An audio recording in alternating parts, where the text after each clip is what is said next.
السلام علیکم ورحمۃ اللہ وبرکاتہ۔ فہم القرآن کورس کلاس 67 میں آپ سب کو خوش آمدید۔ اہلاً و سہلاً مرحبا۔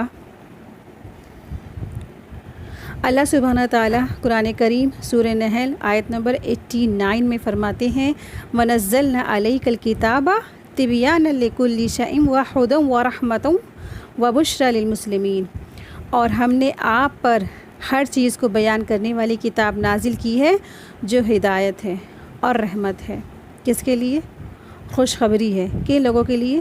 جو مسلمان ہیں، جو اسلام لے آئے ہیں، یعنی جو بھی اللہ کی اس کتاب کے آگے کیا کرتا ہے؟ سرنڈر کر دیتا ہے، اللہ رسول کے آگے اطاعت گزار بن جاتا ہے، اللہ کا اطاعت گزار، فرما بردار اور مسلمان ہو جاتا ہے، اور پھر اس کتاب کے ہر احکام کے آگے وہ سر تسلیم خم کر دیتا ہے، تو پھر یہ کتاب کیا ہے؟ اس کے لیے اللہ سبحانہ تعالیٰ کی طرف سے ایک بشرا ہے، خوشخبری ہے، رحمت ہے، اور پھر وہ ہدایت بھی ہے۔ یہی قرآن لوگوں کو ہدایت بھی دیتا ہے، اور یہی قرآن لوگوں کو گمراہ بھی کر دیتا ہے، اور پھر یہ خاص کر کے مومنین کے لیے کیا ہے؟ دراصل یہ ہدایت ہے، رحمت ہے، خوشخبری ہے۔ تو اللہ سبحانہ تعالیٰ سے دعا ہے کہ واقعی میں اللہ سبحانہ تعالیٰ ہم سب کو اس کتاب پر ایسے عمل کرنے کی توفیق عطا فرمائے، اس قرآن کے راستے پہ اتنی استقامت دے دے کہ واقعی میں ہم سب کے لیے یہ قرآن کریم ایک ہدایت، ایک خوشخبری اور ایک اللہ کی طرف سے نازل ہونے والی رحمتوں کا ذخیرہ بن جائے۔ آمین یا رب العالمین۔ نحمدہ ونصلی علی رسولہ الکریم، اما بعد فاعوذ باللہ من الشیطان الرجیم، بسم اللہ الرحمن الرحیم، رب اشرح لی صدری ویسر لی امری واحلل عقدۃ من لسانی یفقہوا قولی، ربی زدنی علما، ربی یسر ولا تعسر وتمم بالخیر وبک نستعین، آمین یا رب العالمین۔ آج کا ہمارا لیسن ہے سورہ نساء آیت 76 to 85۔ آیت دیکھیں، آیت 76، بسم اللہ الرحمن الرحیم۔ جو ایمان والے ہیں وہ تو اللہ کی راہ میں لڑتے ہیں، اور جو کافر ہیں وہ طاغوت کی راہ میں لڑتے ہیں، تو تم لڑو شیطان کے ساتھیوں سے، کیونکہ شیطان کی چال تو بہت ہی کمزور ہوتی ہے۔ تو ان آیات میں اللہ سبحانہ تعالیٰ نے اللہ کی راہ میں جنگ کرنے کی تاکید فرمائی ہے۔ آیت 75 اور 76 میں اللہ سبحانہ تعالیٰ نے مسلمانوں کو یہ ہدایت دی ہے کہ وہ اللہ کی راہ میں کیا کریں؟ جنگ کریں، اور فرمایا تمہیں کیا ہو گیا ہے نا، تم اللہ کی راہ میں جنگ نہیں کرتے؟ اور وہ یہ کہ تم جو عورتیں اور مرد اور چھوٹے جو بچے، جو کمزور اور ضعیف لوگ جو مکہ میں ہیں، اور وہ کمزوری کی وجہ سے اور اپنے چھوٹے پنے ہونے کی وجہ سے یا بیماری کی وجہ سے وہ ہجرت کرنے میں تمہاری طرف آ نہیں سکتے، وہ ہجرت کر کے تمہارے پاس آ نہیں سکتے، وہ ہجرت کرنے سے عاجز ہیں، اور مکہ کے لوگ ان کے اوپر کیا کرتے؟ ظلم کرتے ہیں۔ مکہ میں وہ گھرے ہوئے ہیں، مشرکین ان کے اوپر ظلم کے پہاڑ ڈھا رہے ہیں، ظلم سے ان کو تنگ کر رہے ہیں، تو اللہ تعالیٰ سے وہ دعائیں کر رہے ہیں کہ اے ہمارے رب، ہمیں اس بستی سے نکال دے کہ جس بستی کے رہنے والے لوگ جو ہیں ظالم ہیں، اور وہ اس لیے ان کے اوپر ظلم کرتے ہیں کیونکہ وہ مسلمان ہیں اور انہوں نے شرک سے کیا کیا ہے؟ بیزاری کی ہے، وہ توحید پر ڈٹ گئے ہیں، شرک سے بیزاری کر کے، شرک کو چھوڑ کر کے وہ توحید پرست ہو گئے ہیں، صرف اور صرف ایک اللہ کی عبادت کرتے ہیں۔ تو جو جتنے بھی مشرکین ہیں وہ سب کیا کر رہے ہیں؟ ان توحید والوں کو، ان مسلمانوں کو ظلم کرتے ہیں، اور ان کو تکلیفیں دیتے ہیں، ان کو ایذا دیتے ہیں، اور یہ کمزور کیا کرتے ہیں؟ مسلمان جو کمزور ہیں، جو ضعیف ہیں، وہ جو ہجرت نہیں کر سکتے ہیں، تو پھر وہ کیا ہے؟ اللہ سے رو رو کے دعائیں کرتے ہیں۔ اب کافی لوگ مسلمان جو تھے ہجرت کر کے مدینہ آ گئے تھے، اور مدینہ آنے کے بعد پیچھے جو مکہ جو تھا، مکہ سٹی میں کچھ مسلمان تھے وہ رہ گئے تھے، وہ سارے کے سارے لوگ ایک ساتھ تو نہیں ہجرت کر سکتے تھے نا۔ آپ دیکھیں کہ ہجرت بھی کیسے ہوئی، کہ بہت تکلیفوں میں، بہت زیادہ بچتے بچاتے رسول اللہ صلی اللہ علیہ وسلم بھی ہجرت کر کے جب گئے، 3 دن غار ثور میں پھر چھپے رہے، پھر عمر رضی اللہ عنہ کے ساتھ اور مشرکین مکہ ان کو ڈھونڈ رہا تھا کہ بس ان کو ان کی سب پلاننگ ہو گئی تھی کہ اب رسول اللہ صلی اللہ علیہ وسلم کو یہ سب مل کر کے ان کو ختم ہی کر ڈالیں گے. تو اس طرح سے بچتے بچاتے چھپتے چھپاتے جب اللہ نے رسول اللہ صلی اللہ علیہ وسلم کو حکم دیا تو پھر آپ صلی اللہ علیہ وسلم نے 3 دن غار ثور میں رہے, اور وہاں پر 3 دن رہنے کے بعد پھر جا کے وہاں سے انہوں نے ہجرت کی بچتے بچاتے. اس وقت بھی کیا تھے, بہت زیادہ جاسوس ہوتے تھے, پیروں کے قدموں کے چاپ سے بھی وہ ڈھونڈ لیتے تھے کہ کہاں گئے ہیں لوگ, اور ہر طریقے سے وہ جاسوسی کر کر کے رسول اللہ صلی اللہ علیہ وسلم کو ڈھونڈ رہے تھے. اور اس حالات میں, اس سچویشن میں رسول اللہ صلی اللہ علیہ وسلم مدینہ ہجرت کر کے گئے تھے چھپ چھپ کے, اور پھر جو بھی مسلمان تھے اسلام لاتے گئے وہ چھپ چھپا کے ہجرت کرتے گئے. پیچھے جو رہ گئے تھے, جو مسلمان تھے, جو بچے تھے نا چھوٹے, اور جو عورتیں تھیں نا وہ نہیں ہجرت کر سکتی تھی, تو پھر کیا ہے, پھر انہوں نے اللہ سے دعائیں کی کہ اللہ ہم کو ان ظالموں سے ہماری حفاظت فرما, ان ظالموں سے ہم سب کو بچا لے.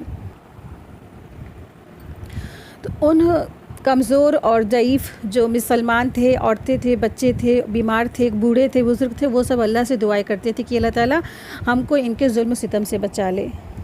آپ دیکھیے کہ جو یہاں پر ہے نا مومن اور کافر کی جنگ کے بارے میں فرق بتایا گیا ہے. مومن اور کافر کی جنگ کے مقصد کا بھی ذکر کیا گیا ہے. ارشاد فرمایا کہ جو لوگ مومن ہیں وہ اللہ کی راہ میں لڑتے ہیں, ان کا مقصد صرف اللہ کو راضی کرنا ہے اور اس کی دین کو بلند کرنا ہوتا ہے. لیکن جو کافر ہیں وہ بھی تو جنگ کرتے ہیں نا, وہ بھی تو زخم کھاتے ہیں, وہ بھی زخمی ہوتے ہیں, وہ بھی قتل کیے جاتے ہیں, لیکن وہ طاغوت یعنی شیطان کی راہ میں جنگ کرتے ہیں. جو کافر ہیں وہ طاغوت یعنی شیطان کی راہ میں جنگ کرتے ہیں. ان کا مقصد تو یہ ہوتا ہے کہ کفر کو بڑھائیں, کفر کو پروموٹ کریں, کفر کا غلبہ ہو. تو اللہ تعالیٰ نے مسلمانوں کو حکم دیا فقاتلوا اولیاء الشیطان, کہ شیطان کے دوستوں سے جنگ کرو. شیطان اپنے دوستوں کی مدد تو کرتے ہیں, لیکن ان کی مدد اللہ کی مدد کے سامنے کچھ بھی حقیقت نہیں رکھتی ہے. جب بندہ مومن جو ہے اللہ کا بول بالا کرنے کے لیے میدان میں نکلتے ہیں اور ان کو اللہ کی مدد حاصل ہو جاتی ہے, تو شیطان اس کے ساتھ ہی جو ہے فرار ہو جاتے ہیں, راہ فرار اختیار کرتے ہیں, یعنی کہ میدان چھوڑ کر بھاگ جاتے ہیں, اور مسلمانوں کی تھوڑی سی جماعت کیا ہوتی ہے, فتح اور نصرت اس کو حاصل ہوتی ہے. ان قید الشیطان ضعیفہ, تو شیطان کی چال دراصل کیا ہے, ضعیف ہے, کمزور ہے. شیطان کی چال بظاہر بڑی زوردار اور بڑی رعبدار دکھائی دیتی ہے, لیکن جب مرد مومن اس کے مقابلے میں کھڑے ہو جاتے ہیں تو پھر معلوم ہو جاتا ہے کہ شیطان کی چال بہت کمزور ہے اور بودی اور بالکل خستہ حال ہے. شیطان کی چال چاہے کتنی خطرناک ہو, لیکن وہ مومنوں کے مقابلے میں کیا ہے, انتہائی کمزور کیٹیگری کی ہے. تو اکثر جو تھے صحابہ جو تھے وہ جہاد سے گھبراتے تھے, جہاد پر جانا نہیں چاہتے تھے. تو جہاد کی ترغیب دلائی گئی ہے ان آیات میں, اور کہا گیا ہے کہ جہاد سے تم لوگ کیوں منہ موڑتے ہو نا. جہاد تو کیا ہے, تمہیں تو کرنا ہی کرنا ہے. جہاد اگر کرو گے تو پھر کیا ہے, ایک جو مسلمان جہاد کرتا ہے تو وہ اللہ کی طرف سے اللہ کی راہ میں اللہ کا کلمہ بلند کرنے کے لیے جہاد کرتا ہے. تو جہاد سے مت گھبراؤ. حضرت ابو ہریرہ رضی اللہ عنہ بیان کرتے ہیں کہ رسول اللہ صلی اللہ علیہ وسلم نے فرمایا, شہید کو قتل ہونے سے صرف اتنی ہی تکلیف ہوتی ہے جتنی تم میں سے کسی کو چیٹی کے کاٹنے پر تکلیف ہوتی ہے. یہ ترمذی کی حدیث ہے اور ابن ماجہ میں بھی یہ حدیث آئی ہے. تو اصل میں دراصل جہاد سے لوگ کیوں گھبراتے تھے مسلمان. آپ دیکھیں کہ ابھی جو نیا کنورٹ ہوا ہے نا, اس کو تو پتہ بھی نہیں ہے ABCD ہوتی کیا ہے. اب اس کو حکم دیا جا رہا ہے کہ تم چلو لڑو اور لڑاؤ, قتل ہو یا مارو. تو پھر کیا ہے, کمزور ایمان تھا, فریش مسلمان ہوئے تھے, تازہ ایمان لائے تھے, آتے کے ساتھ ہی ان کو اگنی پریکشا دینی پڑتی نا. تو پھر یہ کس کی وجہ سے, ان کے بیچ میں دراصل رسول اللہ صلی اللہ علیہ وسلم موجود تھے. آپ صلی اللہ علیہ وسلم ان کے بیچ میں موجود تھے, اور رسول کی موجودگی دراصل کیا, یہ بھی سب سے بڑا کیا ہے, ایک اللہ کی آیات تھی. ان کے سامنے اللہ کی آیات, اللہ کی بینات موجود تھی. تو جو بھی ایمان لائے اور پھر وہ دراصل جہاد سے جب گھبراتے تھے تو ان کو موٹیویٹ کیا گیا ہے ان آیات میں. آیت دیکھیں, آیت نمبر 77. ألم تروا إلى الذين قيل لهم كفوا أيديكم وأقيموا الصلاة وآتوا الزكاة فلما كتب عليهم القتال إذا فريق منهم يخشون الناس كخشية الله أو أشد خشية وقالوا ربنا لما كتبت علينا القتال لولا أخرتنا إلى أجل قريب قل متاع الدنيا قليل والآخرة خير لمن اتقى ولا تظلمون فتیلا۔ کیا تم نے ان لوگوں کو نہیں دیکھا جن سے کہا گیا تھا کہ اپنے ہاتھ روکے رکھو اور نماز قائم کرو اور زکوٰۃ دیتے رہو، پھر جب ان پر لڑائی فرض کر دی گئی تو کچھ لوگ ان میں سے ایسے تھے کچھ لوگ ان میں لوگوں میں سے ایسا ڈرنے لگے جیسا انہیں اللہ سے ڈرنا ہوتا ہے، بلکہ اس سے بھی بڑھ کر، اور کہنے لگے اے ہمارے رب، تو نے ہم پر جنگ یعنی جہاد کو کیوں فرض کر دیا؟ کیوں نہ تھوڑی مہلت ہمیں اور دی؟ تو کہہ دیجئے دنیا کی پونجی تو تھوڑی ہے جبکہ آخرت اس کے لیے کہیں بہتر ہے۔ جو اللہ کا ڈر رکھتا ہے اور تمہارے ساتھ داغے برابر بھی ظلم نہ کیا جائے گا۔ اللہ سبحانہ تعالیٰ فرما رہے ہیں یہاں پر بھی جہاد کی ترغیب دی گئی ہے۔ دراصل یہاں جو آیت ہے تو یہ آیت کس پس منظر تھا کہ جب لوگ جہاد اور قتال کا شوق رکھتے تھے اور اس کی اجازت بھی چاہتے تھے، یعنی وہ وقت تھا جب مسلمان جو تھے دراصل مکہ میں تھے، مکہ میں کوئی ہجرت نہیں ہوئی تھی، اور ہجرت سے پہلے وہ مسلمانوں پہ جب ظلم کے پہاڑ توڑے جاتے تھے اور مسلمان چاہتے تھے کہ ہم کو آج جنگ کرنے کا اور جہاد کرنے کا حکم مل جائے، ہم آج جنگ کریں، آج سارے مشرکوں کو ہم مار دیں، ختم کر دیں اور مرا جائیں، ہم بھی مر جائیں وہ بھی مر جائیں، سب ختم۔ تب ان سے کہا گیا تم کیا کرو، تم تو بھی صرف صبر کرو، اور تم کیا کرو، نماز پڑھتے رہو اور تم زکوٰۃ دیتے رہو۔ لیکن جب قتال کا حکم آ گیا، جب ہجرت ہو گئی اور مدینے میں آ گئے اور ان کو کہا گیا اب تم کیا ہے، تم پر جنگ کو فرض قرار دے دیا گیا ہے، تو وہی لوگ قتال کی خواہش جو کرتے تھے، جو جنگ کی خواہش کرتے تھے، اب ان پر کیا ہو گیا، بزدلی سوار ہو گئی۔ وہ بھی بزدلی معمولی بزدلی نہیں، ان میں سے تو ایک جماعت لوگوں سے اتنا خوف کرنے لگی جیسے انہیں اللہ سے ڈرنا چاہیے تھا، بلکہ وہ اس سے بھی زیادہ ڈرنے لگے، کس سے، لوگوں سے، اپوزیشن سے، اور کہنے لگے کہ اے ہمارے رب، آپ نے ہم پر جہاد کیوں فرض کر دیا؟ ہمیں تھوڑی سی مہلت اور مل جاتی تو اچھا ہو جاتا۔ تو ایسے لوگوں کا یہاں پہ انہی طرح کے لوگوں کے بارے میں یہاں فرمایا جا رہا ہے کہ پہلے تو تمہیں کیا تھا، تمہیں جنگ کی آرزو کرنی ہی نہیں چاہیے تھی۔ جب جنگ کی آرزو تمہاری کیا ہوئی، پوری ہوئی، تو تم اسی سے کیا کر رہے ہو، پیچھے ہٹے جا رہے ہو۔ تو مفسرین کرام کا قول ہے کہ پہلا قول یہ جنہوں نے ایسا کہا کہ اے اللہ آپ نے اس جنگ کو کیوں فرض کر دیا، یا وہ اس جو ہے جنگ کے حکم سے اتنا ایسا ڈرنے لگے اور وہ لوگوں سے اس قدر ڈرنے لگے کہ جیسا ان کو اللہ سے ڈرنا چاہیے تھا ویسا ڈرنے لگے۔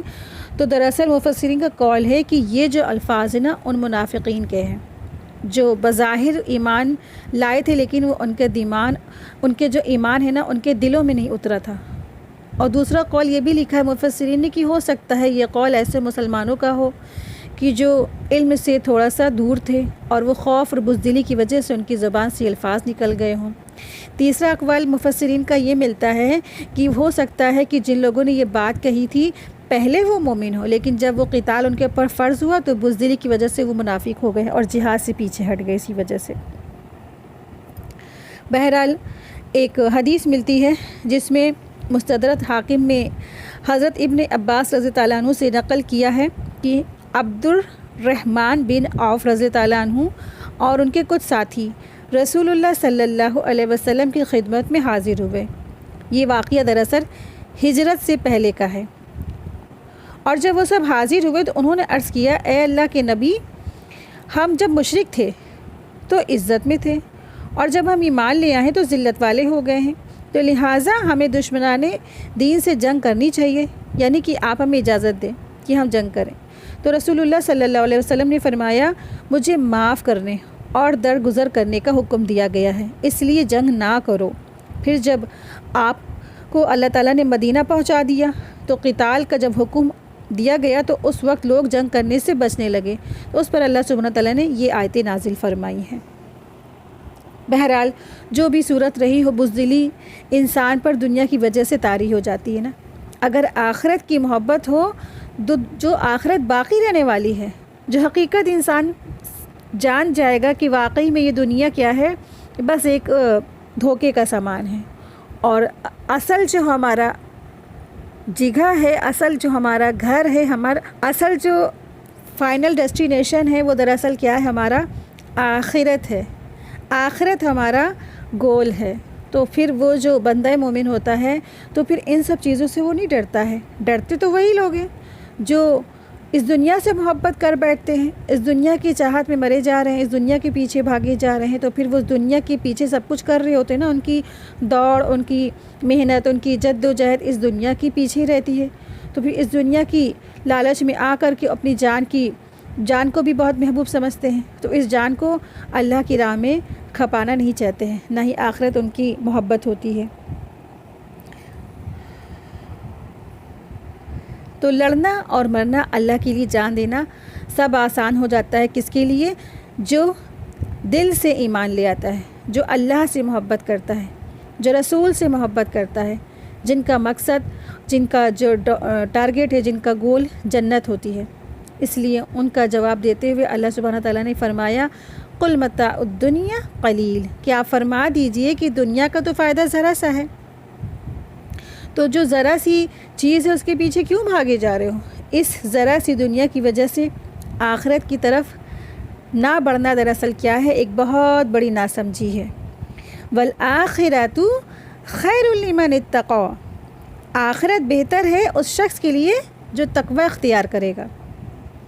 اہل تقوی کے لیے آخرت ہی بہتر ہے، اور دنیا آخرت کی ذرا سی نعمت کے سامنے کچھ بھی نہیں ہے۔ پھر دنیا بھی کیا ہے؟ فانی ہونے والی، یعنی ختم ہو جانے والی ہے، اسے تو ختم ہونا ہی ہے، آج نہیں تو کل ختم ہی ہونا ہے۔ آپ دیکھیں روز سائنٹسٹ بتا رہے ہیں نا کہ کچھ سورج نیچے آ گیا ہے، کچھ گلیشیئر پگھل رہے ہیں، اور یہ پانی کا لیول اوپر ہونے والا ہے، اور سائنٹسٹ آج بتاتے ہیں نا کہ بس کچھ ہی سال کے بعد یہ دنیا پوری ختم ہو جائے گی۔ اور ہم لوگوں کو تو اس کا علم 1400 سال پہلے ہی بتا دیا گیا ہے کہ کیا ہے، قیامت تو واقعی آنے والی ہے، یہ دنیا کیا ہے، ختم ہو جانے والی ہے، اور بہت جلد کیا ہے، تمہارا حساب کتاب بھی ہوگا، تم سب کا ٹھکانہ تو کیا ہے، آخرت ہے، آخرت منزل ہے، یہ دنیا نہیں ہے۔ اور آپ دیکھیں کہ آج کے مسلمان کیا ان کا مقصد ہے نا، کیا ان کا ٹارگٹ ہے۔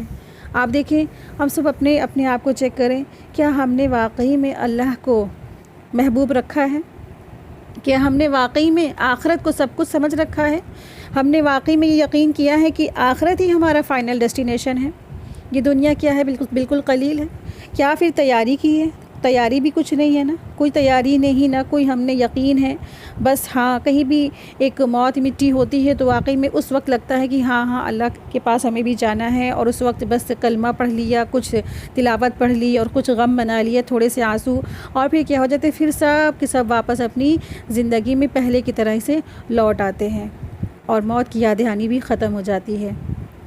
تو جو کوئی بھی دراصل موت کو یاد رکھتا ہے، اپنی موت کو یاد رکھتا ہے، تو پھر کیا ہے، وہ اس دنیا کی جو دھوکے کی جو جگہ ہے نا، اس سے بچ جاتا ہے، کیونکہ یہ دنیا کیا ہے، صرف اور صرف متاع الغرور ہے، دھوکے کی جگہ ہے۔ تو جو دنیا کے پیچھے انسان بھاگ رہا ہے، وہ اگر اپنی موت کو یاد رکھے گا تو اس دنیا کے دھوکوں سے بچ جائے گا، کیونکہ کل نفس ذائقۃ الموت۔ آیت 78، أَيْنَمَا تَكُونُوا يُدْرِككُّمُ الْمَوْتُ وَلَوْ كُنتُمْ فِي بُرُوجٍ مُّشَيَّدَةٍ وَإِن تُصِبْهُمْ حَسَنَةٌ يَقُولُوا هَٰذِهِ مِنْ عِندِ اللَّهِ وَإِن تُصِبْهُمْ سَيِّئَةٌ يَقُولُوا هَٰذِهِ مِنْ عِندِكَ قُلْ كُلٌّ مِّنْ عِندِ اللَّهِ فَمَا لِي هَٰؤُلَاءِ الْقَوْمِ لَا يَكَادُونَ يَفْقَهُونَ حَدِيثًا۔ تم جہاں کہیں بھی ہوگے، موت تو تمہیں آ کر رہے گی، چاہے تم مضبوط قلعوں میں ہی ہو، یعنی بہت مضبوط قلعوں میں ہی تم چلے جاؤ، اور کوئی سکھ پہنچ جائے تو کہتے ہیں کہ یہ اللہ کی اور سے، اللہ کی طرف سے، اور اگر تمہیں کوئی دکھ پہنچتا ہے تو کہتے ہیں یہ آپ کی وجہ سے ہے۔ تو کہہ دیجئے ہر چیز اللہ ہی کی طرف سے ہے، تو ان لوگوں کو کیا ہو گیا ہے کہ گویا وہ یہ بات نہیں سمجھتے ہیں. تو یہاں پہ وہی بات ہے کہ بندہ مومن وہی ہے، ہوشیار تو وہی ہے جس نے اپنی موت کو یاد کر لیا ہے. جو موت کو یاد رکھتا ہے، موت کی یاد دہانی کرتا ہے، وہی حقیقت میں اللہ سے محبت بھی کرتا ہے اور آخرت کی تیاری بھی کرتا ہے. جن لوگوں نے موت کو بھلا رکھا، جن لوگوں نے موت سے بھاگا، جن لوگوں نے موت سے تیاری نہیں کی، تو پھر کیا ہے، وہ پھر ڈرپوک قسم کے ہیں. وہ ڈرپوک قسم کے، وہ بزدل قسم کے، وہ منافقین لوگ ہوتے ہیں جنہوں نے موت کی تیاری نہیں کی. اور پھر کیا کہتے ہیں، اور پھر کہتے ہیں اگر ہم جنگ میں جائیں گے یا جہاد میں جائیں گے تو پھر کیا ہوگی، ہمیں موت آ کے لے جائے گی، ہم مر جائیں گے. تو ہمیں مرنا نہیں ہے، ہمیں ابھی بہت جینا ہے، ہمیں لمبی زندگی گزارنا ہے. تو اللہ سبحانہ تعالیٰ ایسے ہی لوگوں کو یہاں پہ انفارم کر رہے ہیں، یہاں پہ بتایا جا رہا ہے کہ جو لوگ نا بزدلی اختیار کرتے ہیں اور فی سبیل اللہ جہاد کرنے سے کتراتے ہیں. کیوں کرتے ہیں؟ ان کو کہیں موت نہ آ جائے، موت کے ڈر سے وہ بھاگنے کے لیے ایسا کرتے ہیں. جب کہ موت کا تو وقت مقرر ہے، تو جس کا موت کا وقت آ گیا تو اس کو مرنا ہی پڑے گا. جہاں کہیں بھی جو ہوگا موت تو اس کو پا لے گی. 7 سمندر کے نیچے چلے جائے، 7 آسمانوں کے، یعنی کہ آپ دیکھیں کہ دنیا چھوڑ کر کے آپ کہکشاں درخشاں چاند سورج یا منگل گرہ یا شنی گرہ کوئی بھی کہیں بھی کوئی بھی سیارے میں چلا جائے تو موت تو وہاں پر بھی آ جائے گی. موت سے کہیں بھی کوئی نہیں بھاگ سکتا. تو اللہ سبحانہ تعالیٰ نے ایک مثال سے بات سمجھائی نا کہ تم بہت بڑے بڑے بروجوں میں گھس جاؤ، یعنی بڑے بڑے مضبوط قلعوں میں بھی چلے جاؤ. فی بروج مشیدہ یدرککم الموت ولو کنتم فی بروج مشیدہ. اگر تم وہاں بھی چلے جاؤ گے تو موت تم کو آ کے پا لے گی. تم بڑے بڑے مضبوط قلعوں میں، لوہے سے بنے ہوئے پروئے ہوئے قلعوں میں، یا تانبے سے بنائے گئے قلعوں میں، یا شیشے کے بنائے گئے قلعوں میں، یا بہترین مضبوط قلعوں میں چلے جاؤ گے، موت تو تمہیں ہر حال میں آ کے اچک لے جائے گی نا. تو پھر جب مرنا ہی ہے، موت کا وقت طے کیا گیا ہے، تو کیوں نہ ایک ایسے مرو جیسے کہ ایک شہید مرتا ہے، ایک مومنین مرتا ہے. موت کی تیاری کرو، موت سے مت بھاگو. تو اس آیت میں فرمایا گیا ہے کہ تم کہیں بھی ہوگے تو تمہیں موت پکڑ لے گی. اگرچہ تم مضبوط قلعوں کے اندر بھی ہوگے تو موت سے تمہیں بچنے کا کوئی راستہ بھی نہیں ہے، تمہیں کوئی موت سے بچا نہیں سکتا ہے. اینما تکونوا یدرککم الموت. منافقین کے بارے میں آیت نازل ہوئی.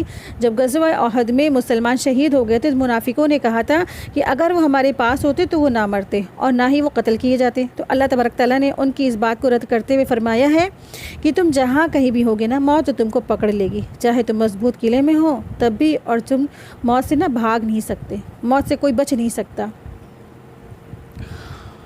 وَإِن تُصِبْهُمْ حَسَنَةٌ يَقُولُوا هَٰذِهِ مِنْ عِندِ اللَّهِ وَإِن تُصِبْهُمْ سَيِّئَةٌ يَقُولُوا هَٰذِهِ مِنْ عِندِكَ. یعنی یہ ایک منافقوں کی اور یہودیوں کی حرکتیں یہاں بیان ہو رہی ہیں. جب رسول اللہ صلی اللہ علیہ وسلم مدینہ تشریف لائے تو یہ لوگ کہتے تھے جب سے یہ آئے ہیں، یعنی رسول اللہ صلی اللہ علیہ وسلم آئے ہیں، تو ہمارے پھل کم ہوتے جا رہے ہیں، کھیتوں کی پیداوار بھی گھٹتی جا رہی ہے. انہیں جو تکلیف پہنچتی ہے یا پیداواروں میں کمی ہوتی ہے یا مہنگائی بڑھتی ہے، تو انہوں نے معاذ اللہ رسول اللہ صلی اللہ علیہ وسلم کی طرف اس کو پھیر دیا ہے. تو ان کے کہنے کا مطلب یہ تھا کہ یہ محمد صلی اللہ علیہ وسلم اور ان کے ساتھیوں کی آنے کی نحوست ہے. استغفر اللہ. تو اچھی حالات کو اللہ کی طرف وہ منسوب کرتے تھے، اور جب بھی کوئی پریشانی، مہنگائی یا کمی یا زیادتی ہوتی تھی تو اسے رسول اللہ صلی اللہ علیہ وسلم کی طرف منسوب کر دیتے تھے. تو ان لوگوں کی یہاں پہ تردید کی گئی ہے. فرمایا قل کل من عند اللہ، کہ آپ فرما دیجئے کہ سب اللہ کی ہی طرف سے ہے.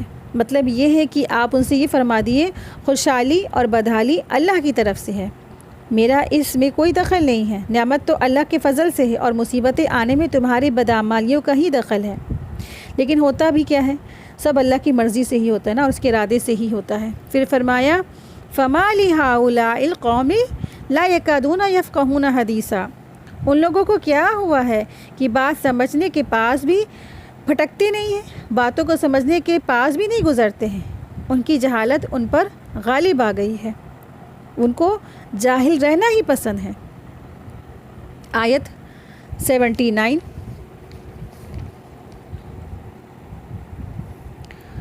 تمہیں جو بلائی پہنچتی ہے وہ اللہ کی طرف سے ہے، اور جو برائی تمہیں پیش آتی ہے وہ تمہارے اپنے نفس کی وجہ سے ہے، اور ہم نے تمہیں لوگوں کے لیے رسول بنا کر بھیجا ہے، اس پر اللہ کی گواہی کافی ہے۔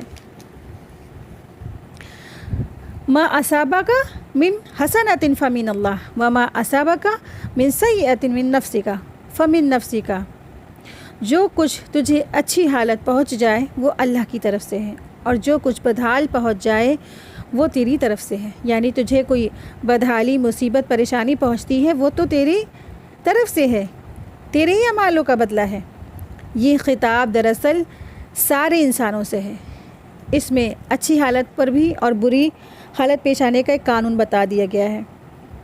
دراصل نیک اعمال پر جو نعمتیں اور برکتوں کے وعدے ہوتے ہیں نا، یہ سب اس کا فضل یعنی اللہ کا فضل ہے، اور جو مصیبتیں، بدحالی انسان کو پہنچتی ہیں وہ انسان کے اپنے ہاتھوں کی کمائی ہے، اس کے اعمال کی وجہ سے ہے۔ دراصل آپ دیکھیں اس دنیا میں سب لوگ نہ کہیں سب پریشان، بیمار، آزار ہوتے ہیں، اور جو مومن ہوتے ہیں ان کے اوپر بھی پریشانیاں آتی، لیکن مومن کا معاملہ بھی عجیب ہے۔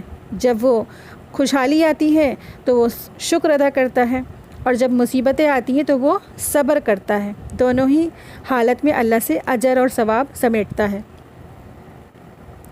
یہاں یہ بتایا گیا ہے کہ آپ کو جو تکلیف پہنچتی ہے، مصیبتیں آتی ہیں، پریشانی آتی ہے، تنگی آتی ہے، اب دیکھیں جیسے کہ کوئی ایک بے نمازی ہے تو اس کا جو نماز نہیں پڑھتا، اس لیے اللہ تعالیٰ اس کا رزق کم کر دیتے ہیں، اور جو نماز پڑھنے والا ہوتا ہے اس کا رزق فراخی عطا فرما دیتے۔ کیوں؟ کیونکہ اس کے ہاتھوں کی کمائی ہے نا۔ اگر وہ نماز پڑھتا، فجر کی نماز کا اہتمام کرتا تو اللہ تعالیٰ اس کے لیے رزق کی فراوانی کر دیتے۔ اب وہ نماز نہیں پڑھتا، نماز سے دور ہے، تو پھر اللہ تعالیٰ ایسے لوگوں کا رزق روک دیتے ہیں۔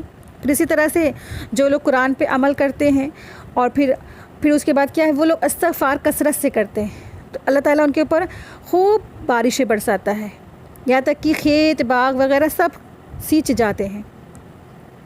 تو اعمال کیا ہے دراصل انسان کے، اس کے اوپر اس کے حالات ظاہر ہونے لگتے ہیں۔ تو جب اعمال اچھے کرے گا تو انسان کے حالات اچھے ہو جاتے ہیں، اور جیسے اعمال برے کرے گا تو اس کو اسی کے بری اعمالوں کا بھی بدلہ اس کو ملنے لگے گا۔ تو جو بھی انسان کو برائی پہنچتی ہے وہ دراصل اس کے ہاتھوں کی وہ کمائی ہوتی ہے۔ جیسے مثال کے طور پر آج بچوں کی پرورش کی جا رہی ہے، کیسے کی جا رہی ہے؟ لاپرواہی سے، بالکل کوئی دھیان نہیں دینا، بچوں کو ایسے ہی بس چھوڑ دینا، اور بس بالکل کوئی رغبت نہیں، کوئی تعلیم نہیں، کوئی تربیت نہیں۔ تو جو بچے آج جب تربیت نہیں ہے اور ہم توقع کرتے ہیں کہ ہمارا بچہ عالم بن جائے، ہمارا بچہ حافظ قرآن بن جائے، ہمارا بچہ خوب ہمارا فرما بردار بن جائے، تو پھر کہاں سے ہوگا؟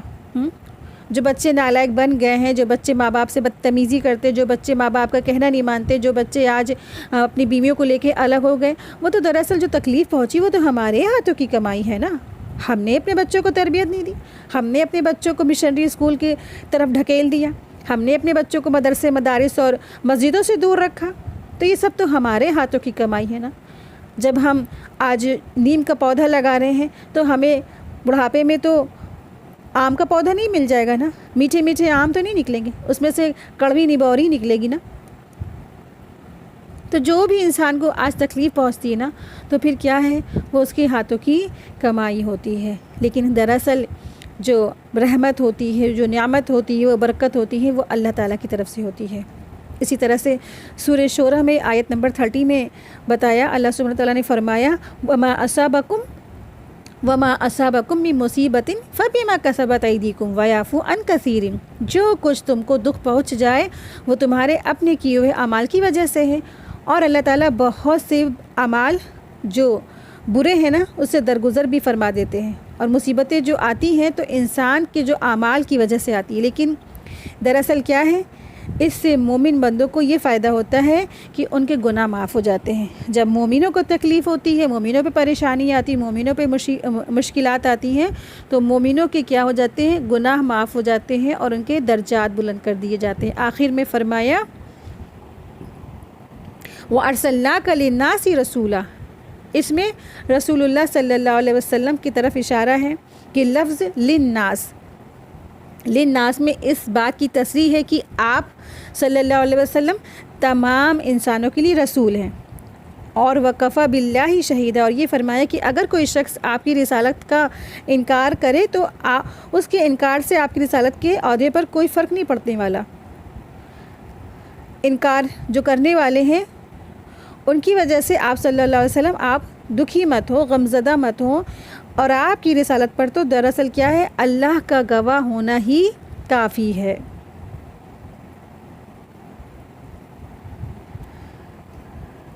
ہمارے لیے اس آیت میں دراصل کیا ہے، عبرت ہے۔ اللہ سبحانہ تعالیٰ اپنے بندوں پر گواہ ہے، سب حالوں پر، یعنی کہ ہر طرح کے حال جو ہمارے اوپر ہیں، جو اچھے ہیں یا برے ہیں، ہر حال سے اللہ سبحانہ تعالیٰ ہم سب سے خبر رکھنے والا ہے، ہر چیز کی خبر ہے اس کو، ہے نا۔ آج آپ دیکھیں مثال کے طور پر کسی پر بھی کوئی حالات گزرتا ہے، کوئی پریشانی، کوئی مشکلات، کوئی مصیبت، تو وہ بندہ یہ سمجھتا ہے جو ہمیں تکلیف ہو رہی ہے وہ کسی کو نہیں، جو ہمیں تکلیف ہے، جو ہمیں غم ہے، اس کی جو اس کا خبر ہے اللہ کو ہے کہ نہیں ہے نا۔ تو یہاں بتایا جا رہا ہے آج تم پر جو بھی گزر رہا ہے، اچھا ہو یا برا، تمہارے ہر عمل سے، تمہارے ہر پریشانی سے، سب کچھ اللہ تعالیٰ خبردار ہے، خبر رکھنے والا ہے۔ اچھے کام میں تمہارا کیا رویہ ہے، برے جو تمہارے پر مصیبت پہنچتی تمہارا کیا رویہ ہے، ہر چیز پر اللہ تعالیٰ جاننے والا ہے۔ تو ہر حال میں ایک بندہ مومن کو کیا کرنا چاہیے، اللہ کا شکر گزار ہو، صبر کرنے والا ہو۔ آیت 80، جس نے رسول کی اطاعت کی بے شک اس نے اللہ کی اطاعت کی، اور جس نے اس سے منہ موڑا تو ہم نے آپ کو ان پر رکھوالا بنا کر نہیں بھیجا ہے۔ آیت 80، اور یہ لوگ کہتے ہیں کہ ہم فرما برداری کرتے ہیں، لیکن آپ کے پاس سے ہٹتے ہی ان میں ایک گروہ رات کے وقت اس کا الٹا مشورہ یعنی کہ سازشیں کرتا ہے، اور جو کچھ یہ سازشیں کرتے ہیں اللہ اسے لکھ رہا ہے، تو تم ان سے رخ پھیر لو اور اللہ تعالیٰ پر بھروسہ رکھو، اور اللہ ہی کافی ہے اور کارساز ہے۔ یہاں ایک اور سازشوں کے بارے میں بتایا گیا ہے۔ دراصل یہ جو منافقین تھے ان کی ایک اور عادت تھی، وہ دراصل کیا تھی، وہ یہی عادت تھی کہ اس آیت میں منافقوں کی ایک بہت بری عادت کا ذکر کیا گیا ہے۔ وہ یہ کہ جب بھی وہ آپ صلی اللہ علیہ وسلم کی خدمت میں موجود ہوتے تھے تو کہتے تھے کہ ہم تو آپ کے حکم سے کیسے باہر ہو سکتے ہیں، ہمارا کام تو یہی ہے صرف کہ ہم آپ کی فرما برداری کریں۔ پھر جب وہ آپ کی مجلس سے باہر جاتے تھے تو ان میں سے ایک گروہ راتوں کو اس بات کے علاوہ مشورہ کرتے تھے کہ انہوں نے آپ کی مجلس میں جو کہا تھا نا، یعنی آپ کے ارشادات کے خلاف وہ چالیں چلتے تھے اور آپ کی حکم کی خلاف ورزی کرتے تھے، اور خلاف ورزی کے منصوبے بھی وہ بنا لیتے تھے۔ واللہ یکتب ما یبیتون، اور اللہ لکھتا ہے جو وہ رات کو مشورے کرتے تھے، وہ دنیا اور آخرت میں ان کے عمل کا بدلہ دے گا۔ فاعرضھم عنہم، بس آپ ان سے اوائڈ کیجئے، ان سے اعراض کیجئے اور ان سے بدلہ لینے کی فکر مت کیجئے۔ وتوکل علی اللہ، اور اللہ پر بھروسہ رکھیے، تمام کام اللہ کے سپرد کیجئے۔ وکفی باللہ وکیلا، اور اللہ ہی تعالیٰ کافی ہے اور وہی کارساز ہے، وہی کام بنانے والا ہے۔ آیت 82،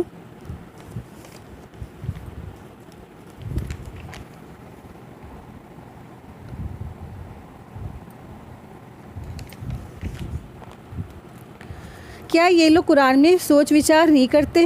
اگر یہ اللہ تعالیٰ کے علاوہ کسی اور کی طرف سے ہوتا تو اس میں اختلافات ہوتے، اس میں بہت اختلافات ہوتے۔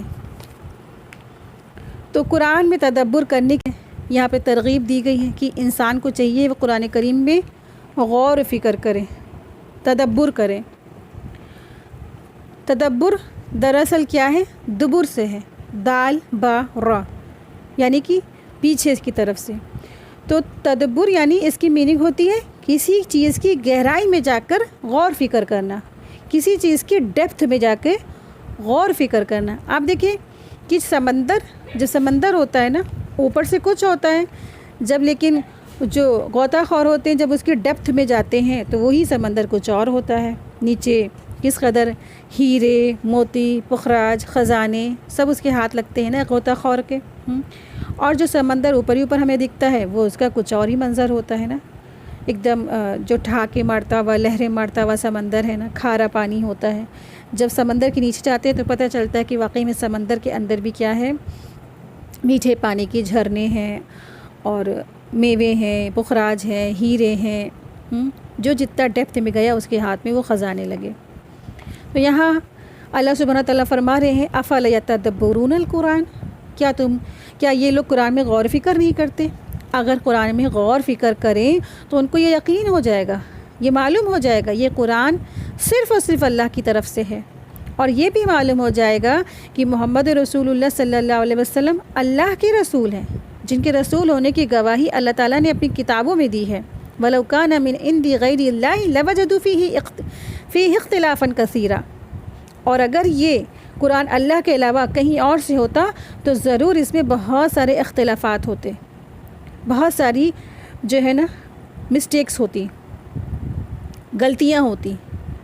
آپ پوری دنیا سے کہیں بھی کوئی بھی قرآن کا ایک عربک جو ہے مصحف اٹھائیں اور ہندوستان کا اٹھائیں اور رومن کا اٹھائیں اور جو ہے انگلینڈ کا اٹھائیں، پھر سارے کے سارے ایک ساتھ ملا کے رکھیں، کہیں پر بھی کوئی بھی غلطی نہیں، عربک کانٹیکسٹ میں کوئی بھی غلطی نہیں۔ لیکن اس کے اپوزٹ آپ بائبل اٹھا کے دیکھیں، ہندوستان کی الگ، انگلینڈ کی الگ، امریکہ کی الگ، تو اس میں ہزاروں غلطیاں نکل آئیں گی۔ سب سے بڑا یہی ایک اس کا پروف ہے کہ اتنے سالوں کے بعد بھی آج بھی قرآن کریم میں الحمدللہ ماشاءاللہ کوئی بھی مسٹیک نہیں۔ ہم کیا سمجھتے ہیں کہ آج بھی لوگ چپ چاپ خاموش بیٹھے ہیں، جب جن لوگوں نے رسول اللہ صلی اللہ علیہ وسلم کے وقت میں طرح طرح کی سازشیں چلیں، طرح طرح کی چالیں چلیں، تو کیا وہ خاموش بیٹھ گئے رسول اللہ صلی اللہ علیہ وسلم کے جانے کے بعد؟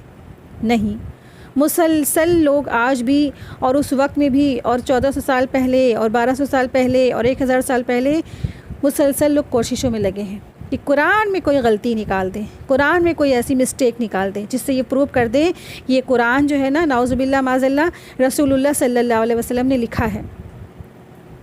تو آج تک الحمدللہ کوئی بھی یہ پروف نہیں کر سکا۔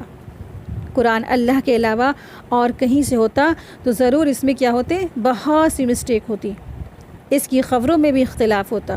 آپ دیکھیں کہ 1400 ساڑھے 1400 سال پہلے رسول اللہ صلی اللہ علیہ وسلم نے وہ انفارمیشن دے دی، وہ بات بتا دی جو آج پتہ چلتی ہے، آج پتہ چل رہی ہے، اور 100-200 سال پہلے بھی کسی کو وہ باتیں نہیں معلوم تھی۔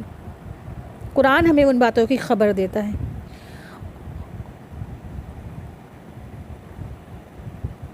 اور آپ اس کے الفاظ پہ غور کریں، اس کے معنوں پہ غور کریں، اس کی خبروں پہ غور کریں۔ کہیں پر بھی انسان غور فکر کر لے تو پھر کیا ہے، انسان کی عقل کیا ہے، اس کے لیے قاصر ہے۔ اس کے ہسٹری کی انفارمیشن پہ غور کر لے، اس کی جو سائنس کی انفارمیشن ہے اس پہ غور کر لے، اس کی میتھمیٹیکل انفارمیشن ہے اس پہ غور کر لے۔ انسان کی عقل کیا ہے، اس سے قاصر ہے۔ پچھلے قوموں کے جو واقعات ہیں اس پہ غور فکر کر لیں۔ جو ابراہیم علیہ السلام کی جو گفتگو ہوئی تھی نمرود بادشاہ سے، اور پھر وہ جو کنورسیشن ہوا تھا اس کے بارے میں غور و فکر کر لیں۔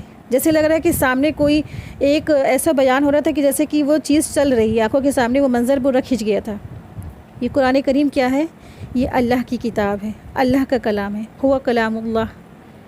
یہ کسی انسان کا قول نہیں، کسی انسان کے ہاتھوں کی لکھائی نہیں، یہ تو صرف اللہ کی طرف سے نازل شدہ کتاب ہے، نازل شدہ اللہ کا کلام ہے۔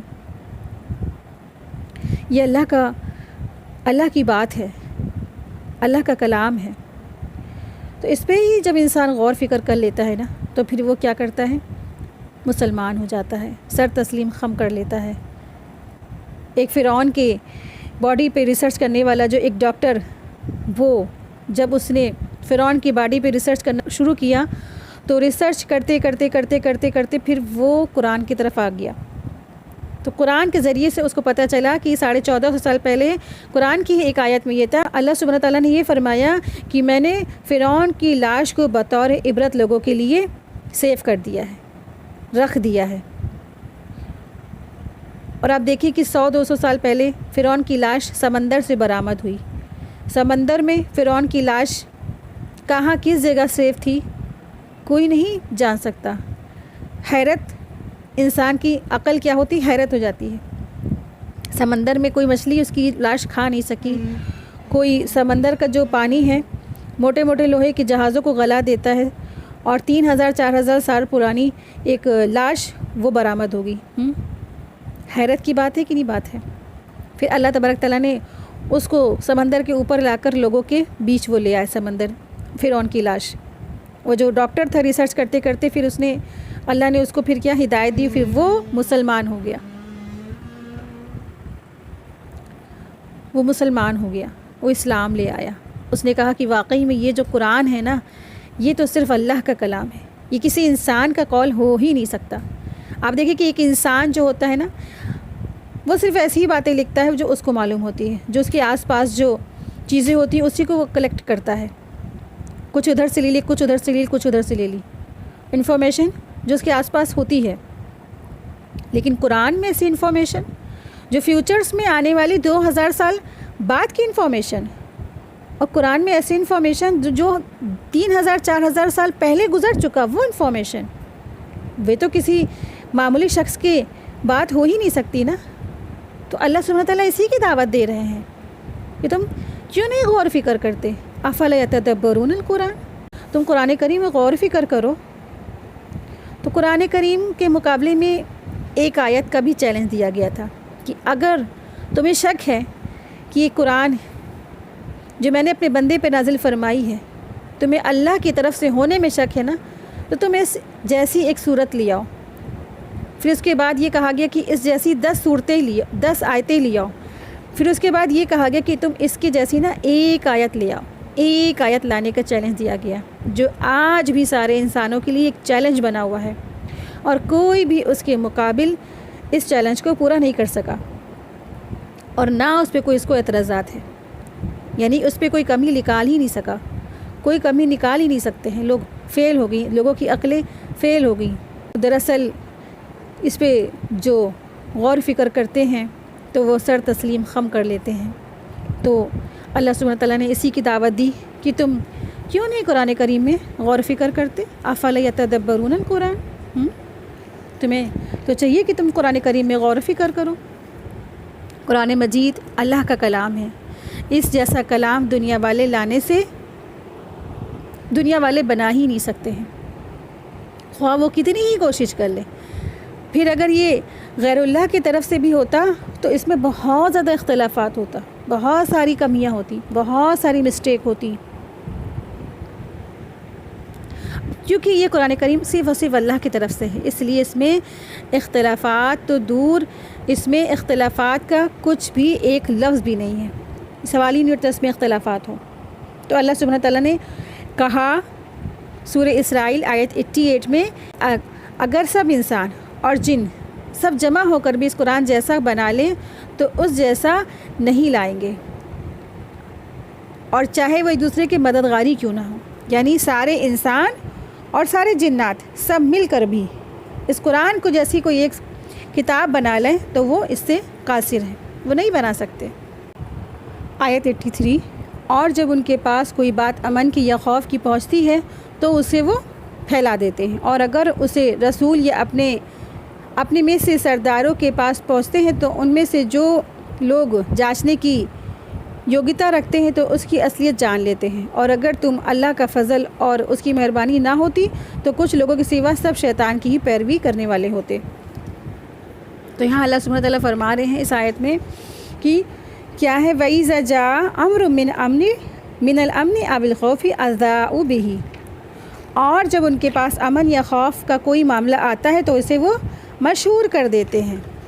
تو یہاں اس آیت میں اللہ سبحانہ تعالیٰ فرما رہے ہیں کہ یہ دراصل کیا تھی، یہ جو منافقین تھے ان کی کچھ ایسی عادات تھی. ان آیات میں منافقین کا بھی ذکر ہے، منافقین کا ہی ذکر ہے کہ انہیں جب جہاد دستور کے بارے میں غلبہ یا شکست کوئی چیز خبر ملتی تو لوگوں میں اسے بغیر تحقیق کے وہ فوراً پھیلا دیتے تھے، پھیلانا شروع کر دیتے تھے، جس سے مسلمان کیا ہے، معاشرے کی کوئی طرح کے نقصانات اٹھانے پڑتی. یعنی کہ جو ایسی وہ خبریں ملتی تو منافقوں کو، وہ منافق کیا کرتے تھے، معاشرے میں ایسی بات پھیلانا شروع کر دیتے تھے جس سے مسلمان معاشرے کو کوئی بھی طرح کے نقصانات ان کو اٹھانا پڑ جاتے تھے. اسی لیے عام طور پر بغیر تحقیق شدہ خبروں میں بہت سی جھوٹی باتیں ملی بھی ہوتی ہیں. اگر وہ خبریں مسلمانوں کے غلبے کے بارے میں ہوں تو اور مبالغے سے کام لیا گیا ہو تو سچی نہ نکلے تو بہتوں کو رسول اللہ صلی اللہ علیہ وسلم کی صداقت شبہ ہونے لگتا ہے، یعنی کہ محمد رسول اللہ صلی اللہ علیہ وسلم سچے ہیں کہ نہیں، اس میں بھی ان کو شبہ ہونے لگتا ہے۔ اس لیے منافقین ان خبروں کی نسبت آپ ہی کی طرف کر کے بیان کرتے تھے، اور اگر وہ خبریں مسلمانوں کی شکست کے بارے میں ہوتی تو بہت سے کمزور ایمان کے مسلمان فتنہ میں پڑ جاتے۔ ان خبروں کا ایک نقصان یہ بھی ہوتا تھا کہ مسلمان کی جنگی تیاریوں کی خبر بڑی تیزی کے ساتھ کافروں کو ہو جاتی تھی، اور اگر خبر خوف اور ڈرانے والی ہوتی تھی تو کمزور مسلمان خائف ہو جاتے تھے۔ انہی خرابیوں کی وجہ سے اللہ تبارک تعالیٰ نے خبروں کو پھیلانے سے منع کیا ہے، اور آگے فرمایا کہ اگر یہ لوگ ان خبروں کے بارے میں رسول اللہ صلی اللہ علیہ وسلم اور اصحاب بصیرت صحابہ کرام رضی اللہ عنہ کی رائے کی انتظار کر لیتے تو انہیں حقیقت حال معلوم ہو جاتی، اور یہ بھی معلوم ہو جاتا کہ کس خبر کو مشہور کرنا چاہیے اور کسے چھپانا چاہیے۔ اس کے بعد اللہ تعالیٰ نے فرمایا کہ اگر نبی کریم صلی اللہ علیہ وسلم کی بعث اور قرآن کے نزول کے ذریعے اللہ کا فضل و کرم نہ ہوتا تو اے مسلمانوں، سوائے چند صحابہ کرام کے تم بھی شیطان کی پیروکار بن جاتے اور جھوٹی خبروں کی تصدیق کرنے لگ جاتی۔ تو ہمارے لیے اس میں ایک خاص امپورٹنٹ جو ہے نصیحت ہے۔ آج کے میڈیا کا جو ہمارا جو دور چل رہا ہے، سوشل میڈیا، فیس بک، انٹرنیٹ، انسٹا، ہے نا، یہ جو دور چل رہا ہے، آج کے دور میں ایسی کئی جو ویڈیو ہوتی ہیں وہ وائرل ہو جاتی ہیں، جس میں کسی مسجد کے شہید کرنے کا جو ہے ویڈیو وائرل ہوتا ہے، یا کسی مولانا کے قتل یا ان کو مارنے یا پٹائی کرنے کا بھی جو ویڈیو وائرل ہوتا ہے نا، یا کہیں قرآن مجید کی جو ہے بے حرمتی کرنے کے ویڈیوز وائرل ہو جاتے ہیں۔ تو بہت سوچ سمجھ کے یہ سب ویڈیوز اور چیزیں جو ہے وائرل کریں، کسی کو مت پھیلائیں۔ آپ دیکھیں جن چیزوں سے، جن ویڈیوز سے آپ کو پتہ ہے کہ آپ یہ پھیلائیں گے تو لوگوں میں خوف پھیل جائے گا، مسلمان خوف زدہ ہو جائیں گے، تو ایسی چیزیں بالکل نہ پھیلائیں۔ یا پھر ایسی کوئی بے حیائی، جیسے ادھر والی وہ نیوز پھیلی تھی نا کہ مسلمان لڑکیوں کی جو ہے پھنسا کر غیر مسلم جو ہے وہ نکاح کر رہے ہیں، یا نکاح نہیں، ان کو ہندو بنا رہے ہیں۔ یہ تو دراصل کیا ہے، فاحشہ کی بات ہو گئی، فاحشہ۔ تو فاحشہ کے اشتہارات والی جو ویڈیو، اس طرح کی ویڈیو بھی پھیلانا بھی کیا، دراصل یہ بھی گناہ کے کام ہے۔ تو کوئی بھی چیز لوگوں میں پھیلانے سے پہلے 10 بار ضرور سوچ لیں کہ واقعی میں یہ صحیح ہے کہ نہیں صحیح ہے۔ تو کوئی بھی خبر مت پھیلائیں، کوئی بھی نیوز مت پھیلائیں۔ تو یہاں اس چیز سے منع کیا گیا ہے کہ یہ دراصل کیا تھا، یہ کام یہ منافقوں کا کام ہے کہ مسلمانوں کو خوف زدہ کرنے کے لیے وہ ایسی نیوز پھیلاتے تھے جس سے مسلمان جو حقیقی ایمان والے ہیں وہ ڈر جائیں، وہ گھبرا جائیں۔ یا پھر اگر کوئی ایسی خبر ہوتی تھی جو مسلمانوں کی، جس سے پتہ چلتا تھا کہ ہاں مسلمانوں کی اس سے کمیاں پتہ چلیں گی، مسلمانوں کا، اسلام کا نقصان ہوگا، تو وہ سارے لوگوں میں مسلمانوں کی بات پھیلا دیتے تھے۔ تو ان دونوں طریقوں سے منع کیا گیا ہے، نہ تو جو ہے اسلام کی کوئی بھی خبر کا تشہیرات باہر کرنا ہے، نہ ہی جھوٹی خبروں کو مسلمانوں کے اندر پھیلانا ہے۔ پہلے ہر بات کی تحقیق کر لی جائے، اور آپ دیکھیے کہ یہ جو کام ہے نا، جو امپورٹنٹ کام ہے کہ کوئی سی چیز کی آپ کو نیوز ملی اور آپ پھیلا رہے ہیں، تو ایسا نہیں کرنا، بالکل نہیں کرنا۔ دراصل یہ سب کیا ہے، اس سے ہو سکتا ہے لوگوں کی چالیں ہوں کہ لوگوں میں جو ہے گھبراہٹ پھیلایا جائے اور بدشگونی اور بے چینی پھیلا دی جائے، لوگوں کو پریشان کیا جائے، اس طریقے سے ان کا مقصد ہو افواہ پھیلانے کا نا۔ اس طریقے سے کئی بار ایسی افواہ پھیلی، اور آج واٹس ایپ جو کمپنی ہے نا، اس کے ذریعے سے کتنی نیوز وائرل ہو گئی، کتنے لوگ پریشان بھی ہوتے رہتے ہیں۔ ایک بار خبر پھیلی کہ سارے کے سارے انسان پتھر ہو رہے ہیں، سارے کے سارے لوگ 2 بجے رات میں اٹھ کے بیٹھ گئے۔ بھیا ہم نے کہا اپنی اماں سے، امی ہم تو جا رہے سونے، دیکھا جائے گا، اللہ عالم۔ ہم لوگوں نے سب نے اپنے اوپر آیت الکرسی پھونکی، توکل اللہ کیا اور سو گئے۔ سویرے سب جو ہے جو لوگ اٹھ کے بیٹھ گئے، رات بھر جو سوئے نہیں، پھر ان کا کیا حال ہوا، وہ تو بے وقوف ہی بن گئے۔ پھر اسی طرح سے ایک بار نیوز پھیلی کہ کیا ہے، منہ نچوا آ رہا ہے، منہ نچوا جو ہے آتا ہے، اور اس طریقے سے وہ لوگوں پہ حملہ کر دیتا ہے، چہرے کالے ہو جاتے ہیں۔ تو اس وقت لوگوں میں اتنی افواہ پھیل گئی کہ لوگ رات بھر سوتے نہیں تھے، رات بھر لوگ پہرے داری کر رہے ہیں، بالٹی پانی رکھ کے سو رہے ہیں، کسی نے اپنی آنکھوں سے بھی نہیں دیکھا اس کو، وہ کیا بھلا تھی، کیا چیز تھی، واللہ عالم۔ لیکن خبر ایسی پھیل گئی، افواہوں کا جو ہے بازار اتنا گرم ہو گیا کہ پوری رات لوگ جگ رہے ہیں۔ اتنی دہشت کہ اللہ سے نہیں اتنی دہشت، استغفر اللہ معاذ اللہ، ایک منہ نچوا ایسی جو چھوٹی سی چیز جس کا کوئی تصور بھی نہیں، کوئی حقیقت بھی نہیں، کوئی صحیح بات بھی نہیں، لیکن ڈر اتنا، خوف اتنا کہ پوری رات لوگ جگ کے پہرا دے رہے ہیں۔ اور ہم نے سوچا واقعی میں اگر اتنا انسان آخرت سے ڈر جائے، جہنم سے ڈر جائے اور اپنی راتوں کی نیند قربان کر دے تو واقعی میں اس کی آخرت سنور جائے گی۔ تو یہ حال ہوتا ہے افواہوں کا۔ اور پھر اسی طرح سے ایک بار افواہ پھیلی کہ بازار میں نمک ختم ہو جائے گا، سب دوڑ پڑے نمک لینے، اور نمک 300 400 یہاں تک کہ 1,000 روپے کلو بھی نمک بک گیا۔ سب کیا تھا؟ واٹس ایپ فیکٹری، افواہیں پھیلی، کسی کو جھوٹی خبر ملی، اس کو مزہ آیا تو اس نے سب طرف پھیلا دی۔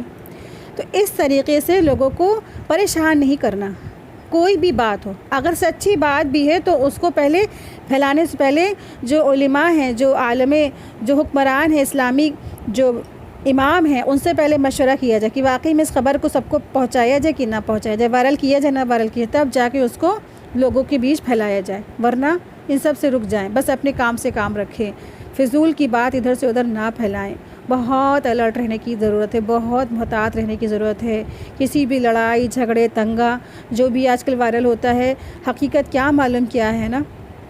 اور آپ دیکھیے مسلمانوں کو ڈھونڈ کے اور ان کو قتل کرنا کہ سامنے جو اور مسلمان ہیں ان کے ارادے، ان کے جو ہے ان کے ہمتوں کو پست کر دیا جائے، اسی لیے ایسی ویڈیو وائرل کرتے تاکہ مسلمان دبک کر ڈر کر اپنے گھروں میں بیٹھ جائیں۔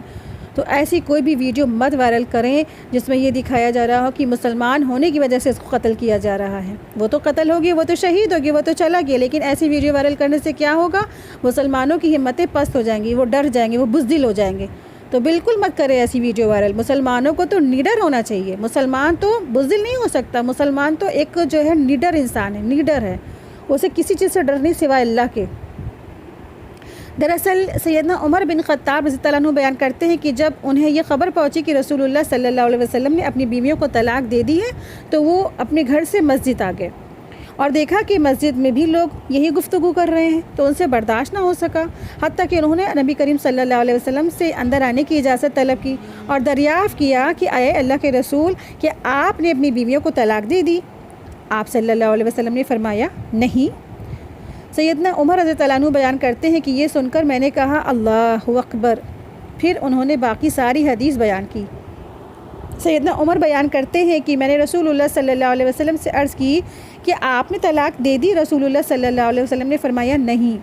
تب میں نے مسجد کے دروازے پر کھڑے ہو کر بلند آواز سے کہا کہ رسول اللہ صلی اللہ علیہ وسلم نے اپنی بیویوں کو طلاق نہیں دی۔ اس موقع پر یہ آیت نازل ہوئی، یعنی ان لوگوں نے رسول اللہ صلی اللہ علیہ وسلم اور ان کی بیویوں کے بارے میں بھی یہ جھوٹی افواہ پھیلا دی تھی۔ دراصل رسول اللہ صلی اللہ علیہ وسلم اپنی بیویوں سے کچھ دن کے لیے الگ ہو گئے تھے، لیکن افواہ کیا پھیلا دی تھی کہ رسول اللہ صلی اللہ علیہ وسلم نے اپنی ساری بیویوں کو طلاق دے دی تھی۔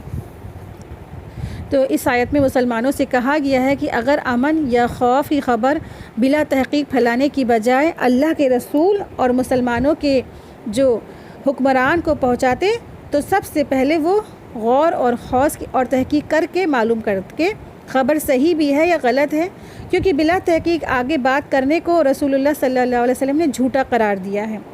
سیدنا مغیرہ بن شعبہ رضی اللہ عنہ بیان کرتے ہیں کہ رسول اللہ صلی اللہ علیہ وسلم نے فرمایا جو شخص میری طرف سے کوئی ایسی بات بیان کرتا ہے جسے وہ جھوٹی سمجھتا ہے تو وہ بھی جھوٹوں میں سے ایک جھوٹا ہے۔ یعنی ایسی نہ تو کوئی بھی حدیث سنی سنائی رسول اللہ صلی اللہ علیہ وسلم کی طرف سے کوئی بھی ایسی بات یا الفاظ یا آیات یا حدیث یا کوئی بات بنا کسی تحقیق کے نہیں پھیلانا۔ کوئی بھی واٹس ایپ جیسے انسٹا، واٹس ایپ، فیس بک ہے نا، کوئی بھی ایسی بات جو اسلامک ہو، جس میں کوئی بات کہی گئی رسول اللہ صلی اللہ علیہ وسلم سے ریلیٹڈ ہو لیکن اس کے نیچے کوئی دلیل نہیں ہے، یعنی نہ حدیث نمبر نہ قرآن کی کوئی آیت، تو بہت زیادہ الرٹ رہے، بہت زیادہ، کیونکہ کیا معلوم وہ بات سچ ہے کہ نہیں سچ ہے نا، تو پھر وہ کیا ہے، وہ جھوٹوں میں سے ہو جائے گا۔ اور خود رسول اللہ صلی اللہ علیہ وسلم نے کہا کہ وہ شخص کیا ہے، وہ جھوٹا ہے۔ آیت 84 فقاتل فی سبیل اللہ لا تکلف الا نفسک وحرض المؤمنین عسى اللہ ان یکف بأس الذین کفروا واللہ اشد بأسا واشد تنقیلا۔ لہٰذا تم اللہ کے راستے میں جنگ کرو، تم پر اپنے سوا کسی اور کی ذمہ داری نہیں ہے۔ ہاں، مومنوں کو ترغیب دیتے رہو، کچھ بعید نہیں کہ اللہ کافروں کی جنگ کا زور توڑ دے۔ اور اللہ کا زور سب سے زیادہ زبردست ہے اور اس کی سزا بڑی سخت ہے۔ اس آیت میں بھی یہی فرمایا گیا ہے کہ آپ منافقوں کے ساتھ ہونے یا نہ ہونے کی پرواہ نہ کریں، یعنی کہ رسول اللہ صلی اللہ علیہ وسلم سے یہ کہا گیا کہ آپ کے ساتھ اگر منافقین ہیں یا نہ ہیں، یا آپ کا ساتھ دے رہے ہیں یا نہیں دے رہے ہیں، اس پر آپ پرواہ مت کیجئے۔ آپ کی ذمہ داری تو یہ ہے کہ آپ خود بھی جہاد کے لیے نکلیں اور دوسرے جو مومن ہیں ان کو بھی آپ ترغیب کریں، جس کا اثر یہ ہوگا کہ دشمن آپ کی حرکات پر کیا ہے، خود ہی لڑائی کے ارادے سے رک جائے گا، یعنی دشمن آپ کی ہمت اور حرکات اور استقامت دیکھ کر کے خود ہی لڑائی کے ارادے سے رک جائیں گے۔ اور اگر ایسا نہ ہوا اور انہوں نے حملے کی ٹھانی لی تو اللہ تعالیٰ ان سے نپٹنے پر قادر ہے اور انہیں خوب سزا دینے والا ہے۔ بہرحال آپ کو جہاد کے لیے ہر وقت کمر بستہ رہنا چاہیے، یعنی کہ آپ کو ہر وقت جہاد کے لیے تیار رہنا چاہیے۔ آیت 85 من یشفع شفاعة حسنا یکن له نصیب منها ومن یشفع شفاعة سیئة یکن له کفل منها وکان اللہ علی کل شیء مقیتا۔ جو کوئی سفارش کرے گا اچھی سفارش، اس کے لیے اس میں سے ایک حصہ ہوگا، اور جو کوئی سفارش کرے گا بری سفارش، اس کے لیے اس میں سے ایک بوجھ ہوگا، اور اللہ ہمیشہ ہر چیز پر نگہبان ہے۔ مسلمانوں کو کافروں کے خلاف جہاد کی ترغیب دلانا یہ اللہ کے نزدیک مسلمانوں کے حق میں خیر خواہی اور شفاعت حسنہ ہے۔ اسی مناسبت سے یہاں اچھی طرح اور بری طرح سے شفاعت کا بیان کیا گیا، یعنی ایک اچھی سفارش اور ایک بری سفارش کا بیان کیا گیا ہے۔ اچھی شفاعت کی تعریف کی گئی ہے اور اللہ کے وعدے کا ذکر کیا گیا ہے۔ شفاعت کرنے والے کو بھی اللہ کا اچھا بدلہ دیا جائے گا، اور بری شفاعت یعنی حاکم وقت کے پاس جا کر لوگوں کی شکایتیں کرنے والے کو اس بدکاری یا بد کرداری کا برا بدلہ بھی ضرور ملے گا۔ اچھی سفارش کیا ہے؟ یعنی کسی کے لیے انسان کوئی سفارش کر دے، ہے نا، یعنی کوئی واقعی میں اس کام کا مستحق ہے، کوئی ضرورت مند ہے، کوئی اس کو ضرورت ہے، کوئی جاب کی ضرورت ہے، تو پھر ایسے لوگوں کی وہ سفارش کر سکتا ہے، سفارش کر دے۔ لیکن بری سفارش کیا ہے؟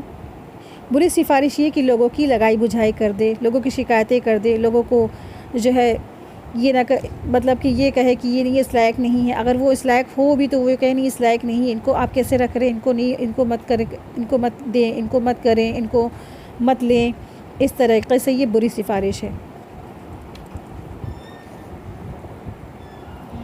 رسول اللہ صلی اللہ علیہ وسلم نے فرمایا، جو شخص اپنے بھائی کے لیے سفارش کرے، پھر اسے سفارش کرنے کے صلے میں کوئی ہدیہ دیا جائے اور وہ اسے قبول کر لے، تو وہ سود کے دروازوں میں سے بڑے دروازے پہنچ جائے گا، یعنی سود کے دروازوں میں سے ایک بڑے دروازے پر وہ پہنچ جائے گا۔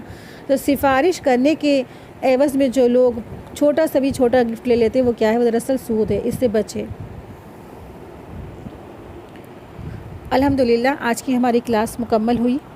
وآخر دعوانا الحمدللہ رب العالمین۔ سبحانک اللہم وبحمدک اشہد ان لا الہ الا انت استغفرک واتوب الیک۔ السلام علیکم ورحمۃ اللہ وبرکاتہ۔ جزاک اللہ خیرا کثیرا۔